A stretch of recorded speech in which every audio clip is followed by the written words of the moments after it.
So in this video, we're going to talk about how to get Eclipse set up in Windows 11. So the first thing we're going to need to do is actually install the Java development kit. So it's best just to search for whatever the latest one is. So then we'll scroll down, we'll select our platform and download the installer. And then once it's done, we'll launch it. And we'll go ahead and leave everything as the default. And that'll take a few moments to install. So now we'll install Eclipse.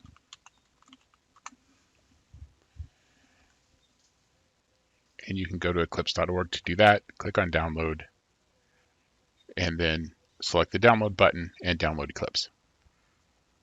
Once that's done, we'll click open file to start the installation process. So as far as which one you want, if you're going to be doing Java development, I recommend doing either the IDE for Java developers or the IDE for Enterprise Java.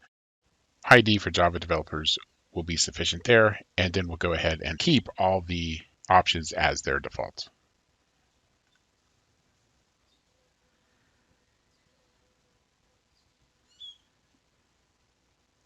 So now the install is complete. Again, you can see that you can show the README folder. There's some other options here, but we'll go ahead and start it just to make sure it's working correctly. So it defaults to this particular workspace. I actually want to put it in my development directory, so I'll change that.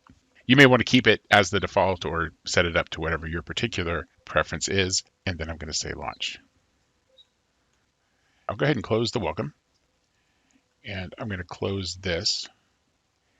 And just to test that Eclipse itself is working, I'm going to set up a new Java project, and I'm going to call it Eclipse Test. And then I'll add a class.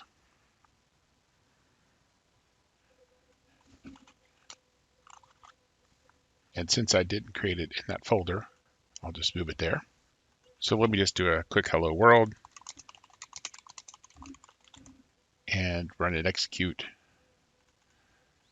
And you can see that I get my output down here. So it looks like Eclipse is working. I have a little bit of setup to do on my system with the view and everything, but it looks like everything's okay and I'm ready to get started.